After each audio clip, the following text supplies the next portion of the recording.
crucified, and they're talking to each other. They say, one guy says, yeah, there's this guy. His name is Jesus. This dude was claiming to be the King of Kings. It was hysterical.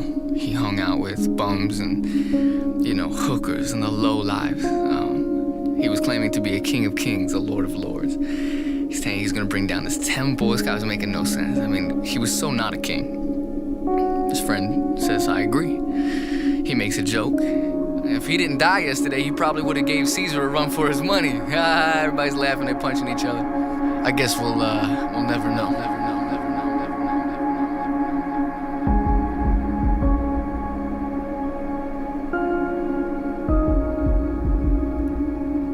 You fast forward a few thousand years later, and people are walking the streets talking about their savior. And funny enough, it's not the guy who owned about 70% of the rotating planet when Jesus died, whose kingdom anybody with a brain would have bet on to last forever.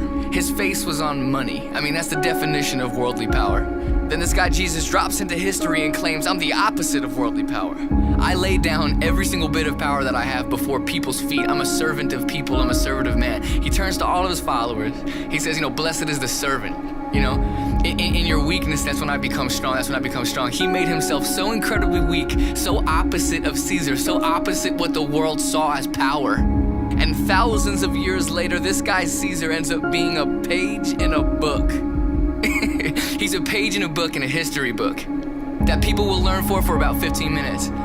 But when you walk the streets of modern America, you walk the streets of Africa, you walk the streets of China, you walk the streets of all over this entire nation and this world and wherever, and you hear the name Jesus, and people revere him as a King of Kings, as a Lord of Lords, not because he had worldly power, but because he laid down every bit of cosmic power, every bit of the galaxy that he owned, he laid down. Why? Because of you.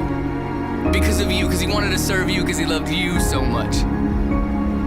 Talk about an upside down kingdom. Talk about his words reigning true. So every time I think about Christ's name, every time I think about myself and how I could be exalted, maybe I should start doing the opposite. Maybe that's how God's gonna lift me up. That's how God's gonna choose me. Maybe I could be a servant. Because my King, my Lord of Lords, made himself nothing and became everything. Made himself nothing and became everything. So when we come together, we should say, less of us and more of you.